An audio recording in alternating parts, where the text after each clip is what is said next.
안녕하세요. 자, 오늘 캠시스 시간의 급락이 나오면서 지금 여러분들 중에 좀 패닉이 좀 되시는 분들이 좀 많이 있으신 것 같아요. 자, 여러분들 캠시스가 지금 보시면 이제 뭐 일봉으로 지금 딱 봤을 때 잘 자리를 잡아가고 있다라는 생각이 분명히 들었습니다. 자, 하지만 이 어떻게 보면 이런 것들이 이 압박이거든요. 이 매물에 대한 압박이 분명히 있어요, 이게. 자, 여러분들이 정말 꽉 들고 있어서 그런지, 자, 여기 정말 사실은 좋은 자리를 만들어 놓고 또, 자, 뭐 시간에 이제 거의 뭐 하한가 근처 가보니까 지금 이 시간의 가격 마무리가 지금 1935원이에요. 그럼 한 이 정도가 되겠죠. 자, 어떻게 보시면 되냐면, 여기까지 왔던 이 주식이 다시 한번 여기까지 내려오는 거예요. 자, 그동안 뭐 복권 사업자로서, 좀 그래도 좀 숨통 트이는 뭐 사업 하나가 지금 되겠다라는 어떤 그런 기대감에 요렇게 올랐다가 아니다 하면서 다시 여기까지 내려갔어요. 지금 보면 좀 내용을 쫙 봤더니, 지금 뭐 허위로 뭘 했다고 그래가지고 지금 이제 동행복권 여기 보시면 행복복권 이 컨소시엄을 캠시스를 기반으로 꾸렸는데 동행복권으로 지금 교체가 된다 그래요. 그래가지고 이제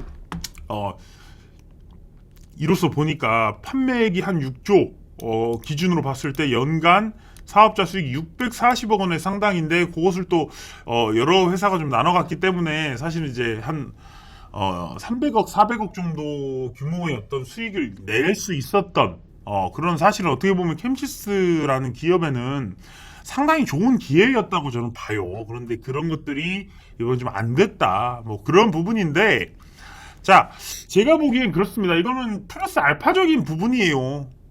오히려 저는 캠시스 이렇게 쫙 보시면 지금 이제 시총 1,500억에 어느 정도 지금 주가를 요 정도에서 계속해서 지금 2,200원 기준으로 해서 위아래를 지금 넘나들고 있는 상황이에요.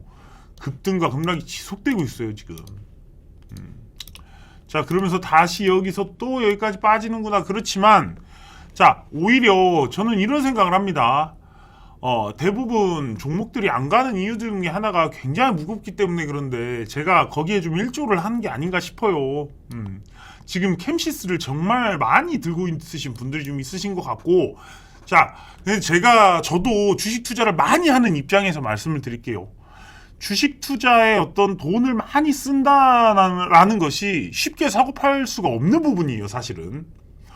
돈이 솔직한 말로 한 8천만 원, 1억까지는 어느 종목을 왔다 갔다 하든 사실은 큰 부분이 아니지만 1억이 넘어가고 막 3억이 넘어가고 뭐 5억, 8억 넘어가는 순간부터는 이게 실제로 매매를 막 자유롭게 넘나드는 사실은 그런 돈이 아니에요. 이 호가를 조정하는 돈이고 호가를 막 2호가, 3호가씩 먹어버리는 돈이기 때문에 사실 그런 부분에 있어서 큰 돈을 투자하신 분들한테는 조금의 움직임이 여러분들한테 굉장히 좀 이게 하루 만에 8% 내려가면 내 자산이 어떻게 돼 이런 생각을 분명히 하실 수 있을 겁니다. 자, 그렇지만 캠시스가 지금 이 매물 하방에 이 압력을 계속해서 받고 있어요. 분명히 어떻게 보면 여러분들 엉덩이 무겁게 가져가시는 분들이 계속 이런 압박을 받는 이유가 뭐냐면 여러분들이 들고 있는 것을 뺏으려는 세력과의 지금 한판 대결입니다. 그들은 2,200원 아래에서 모으고 싶어 하고요. 자, 여러분들은 2,200원 위로 올라갔으면 좋겠는 이런 상황이죠. 자, 그런데 정말 주가의 어떤 좀 패러다임을 좀 볼게요. 이게 기본적으로 주가란 이익평가 모형이 들어가요. 배당평가 모형일 수도 있고 이익평가 모형, 성장 모형 이런 식으로 주가를 산정을 합니다. 자, 그런데 캠시스라는 이 기업이 사실 매출이 나오던 것에 비해 굉장히 영업이익이 안 나오고 작년 같은 경우에는 이제 마이너스 영업이익까지 기록을 했어요. 근데 이번에는 좀 플러스 영업이익이 나오고 지금 매출액도 보시면 8천억 고점을 찍었다가 5천억이 내려가 버리니까 주가가 확 떨어졌단 말이에요. 그런데 다시 매출도 7천억 가까이 회복을 했습니다. 자, 이런 부분들이 지금 카메라 모듈 판매의 호조예요. 지금의 캠시스 상황을 보면 본업은 그래도 잘 되고 있다라는 거예요. 자, 그런데 꼭 어차피 결국은 캠시스는 카메라 회사 아닙니까? 요 카메라 모듈 회사인데, 이 카메라 모듈이 성장 모멘텀을 받기 위해서 사실 이제 어떤 자율주행이라든가 갤럭시 카메라든가 이런 쪽에 대한 성장이 좀 필요한 거죠. 그러다 보면 사실 이 기업을 볼 때는 결국 카메라 모듈을 봐야 돼요. 근데 이 카메라 모듈 사업은 잘 돼가고 있고 흑자 전환을 했습니다. 자, 이제는 흑자가 가속화 되나 안 되나 그러는 과정 속에 있지만 4분기가 좀 여의치 않았어요. 40억, 30억 이렇게 나오다가 또 올 지금 4분기 최저를 또 기록했습니다. 자, 이런 것들로 봤을 때 단기 순이익도 보시면 이제 좀 많이 빠졌죠. 그러다 보니까 캠시스가 또 주가적으로 좀 수혜를 또 이번에도 좀 비껴나간 측면이 없지 않아 있어요. 4분기 매출이나 영업이익이 또 잘 나왔으면 또 확 떴을 수도 있겠지만 그런 부분이 또 없기 때문에 또 한번 이거 실적이 안 나오네. 그리고 이탈하는 또 개미들이 생기는 거고. 자, 이번에 복권도 마찬가지예요. 야, 복권을 했으면 최소한 몇백억의 이익은 나왔을 텐데 그런 것조차도 지금 갖지 못했기 때문에 실망스럽구나. 그런 실망 매물이 또 나오고 있는 겁니다. 자, 하지만 저는 여러분들한테 요 말씀을 드리고 싶어요. 시간의 거래는 여러분 매매하시지 않았으면 좋겠어요. 시간에는 매수하는 게 아니라 뜰 때 파는 매도를 하는 유일한 창구예요. 시간으로 올라갈 때 사는 사람처럼 사실 저는 그렇게 보거든요. 시간으로 굳이 살 이유는 없다고 봐요. 시간으로 만약에 5%가 올랐으면 다음날 2% 떨어졌다가 다시 올라가는 게 주식이에요. 그렇다 보니까 시간으로 지금 갑자기 8%가 빠졌지만 저는 이 8%에 손절하신 분들이 오히려 이 종목을 굉장히 가볍게 만들어주지 않을까 그렇게 생각을 합니다. 지금 굉장히 많은 주식수가 이렇게 빠졌어요.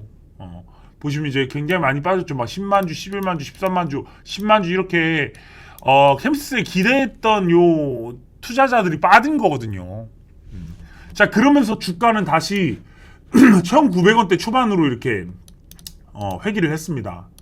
자, 갭을 메웠다. 갭을 메웠고 또 어떻게 보면 결국은 여기서 지금 갈 자리에서 또 4분기 실적도 좀 별로고 요 동행 사업자 요것도 안 되고 그러다 보니까 조금 더 길어지는 거지만 여러분들이 이 캠시스라는 기업 가치를 믿고 가신다면 이 정도의 어떤 흔들림은 저는 솔직히 본업에 대해서 예를 들어서 뭐 본업에 공장에 화재가 났거나 아니면 기술력적으로 어떤 파워로직스랑 어떻게 보면 캠시스랑 지금 이 카메라 모듈 쪽에서 네가 3등하냐 내가 3등하냐 하고 있는데 이 파워로직스를 캠시스가 지금 따라잡고 있는 거예요. 그러다 보니까 사실 캠시스는 본업에서는 성장이 있어요. 그렇지만 이런 이 외부적인 것들로 인해 이 기업 가치도 변하긴 해요. 자, 하지만 이 캠시스의 정말 성장성은 카메라 모듈에 있다. 그런데 그 본업에서의 어떤 문제가 일어난 건 아닙니다. 자, 그렇기 때문에 여러분들이 너무나 우려서 하진 않았으면 좋겠어요. 결국은 이 종목이 올라가기 위해서는 이익이 잘 나와야 되는 거예요. 그리고 본업을 잘할 수 있는 기술력적으로 개발이 잘 되고 있어야 되고 이 옆에 있는 이 경쟁 업체들에서 너무 밀리지도 않아야 되고 그런 부분들이 사실은 더 중요합니다. 장기적으로 봤을 때. 그런데 여러분들 그러잖아요. 빨리 먹고 나오고 싶잖아요. 자, 그런데 여러분들 그래요. 빨리 먹고 나와봐야 또 다른 거 삽니다. 지금 올라가는 거 사고 싶겠지만 결국은 투자라는 것이 한 시장 사이클을 먹는 거예요. 시장이 내려갈 때는 예수금을 확보해 놓는 게 좋은 거고 이 시장이 내려갈 때 딱 안 되겠다 하고 어떤 거 팔아서 또 들어가면 어떻게 돼요? 또 무너져요. 다른 거 사도 똑같아요. 시장 빠질 때는. 그런데 우리가 가장 오해하는 게 뭐냐면 빠질 때도 올라가는 거 자꾸 살라 그래요. 오늘은 뭐가 오르네? 또 사요. 그럼 또 무너져요. 올라갈 땐 똑같아요. 시장이 올라갈 때는 여러 개의 섹터, 여러 개의 종목들이 번갈아 가면서 올라요. 결국 안 오른 종목이 오르고 오른 종목은 내리고 자, 이렇게 하면서 시장이 계속해서 올라간단 말이에요. 그러면 한 종목을 꾸준하게 갖고 있으면 사실 거기서 거깁니다. 이게 지금 시장이 좀 올라갈 때 지금 수혜를 못 받아서 좀 아쉽긴 하지만 이것이 시장이 계속 올라가다 보면은 지금 AI나 2차 전지는 먼저 이렇게 상승을 했지만 그런 것들이 눌릴 때 좀 시간이 지나면 이제 자율주행, 뭐 카메라 모듈 이런 것들이 또 올라온다고요.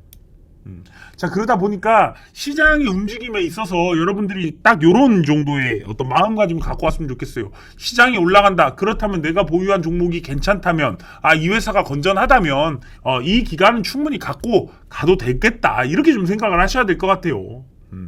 자, 그리고 어떻게 보면 이 좀 아쉬운 부분이 좀 있어요. 캠시스가. 4분기 매출이나 지금 이 동행 복권 이런 거나 그러다 보니까 이 아쉬움이 반영된 가격이 사실 보여지고 있는 거예요. 좀 아쉬워요. 충분히 좋은 모습을 보여줄 수도 있었지만 실제로 숫자를 까보니 이랬고 실제로 동행 복권 그것도 까보니 아니었고 그러니까 굉장히 좀 짜증이 나는 부분이에요. 저만 짜증 나겠습니까? 여러분들도 짜증 나시죠? 자, 그런데 주식이라는 것은 한 종목이 무너졌을 때 여러분들이 정말 멘탈이라든지 이 자산의 타격을 절대 받아서 안 돼요. 너무 많이 사도 여러분들의 자금 여력에 비해서 너무 많이 사게 되면 여러분들이 정상적인 생활을 하겠습니까? 5% 10% 떨어졌을 때. 주식은 언제나 지금도 그래요. 주식이 어떤 종목에서는 20% 30% 오르고 50% 100% 오르지만 어떤 종목은 20% 30% 떨어집니다. 그렇기 때문에 내 종목이 무조건 간다는 그런 생각이 아니라 종목을 잘 분산해서 이 종목이 좋은 기업이라면 언젠간 가겠지.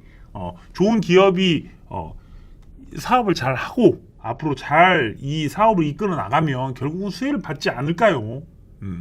자, 오늘에 나온 이 소식이 참 안타깝긴 하지만 자, 내일의 흐름도 중요할 것 같습니다. 이게 시장 참여자들이 저가라고 생각해서 바로 끌어올려서 양봉을 보여주는지 아니면 그것을 기반으로 해서 더 많은 매물이 나와서 음봉을 꽂아주는지가 사실은 더 중요한 부분일 것 같아요. 자, 그래서 내일의 어떤 상황을 보고 저도 좀 시간이 된다면 내일도 캠시스를 좀 리뷰를 해드리도록 하겠습니다. 자, 오늘 조금 캠시스 주주 여러분들이 좀 힘든 하루를 보내실 텐데 멘탈 잘 잡으시고 주식 시장은 그냥 한 번 오른다고 한 번 내린다고 그냥 끝나는 게 아닙니다. 먹는다고 끝나는 것도 아니고 손실 본다고 끝나는 것도 아닙니다. 자, 이 상황 속에서 여러분들이 꾸준하게 투자를 하실 수 있는 그런 내공을 키우시길 바랍니다. 자, 오늘 영상 여기서 마무리 짓겠습니다. 끝까지 시청해 주셔서 감사합니다.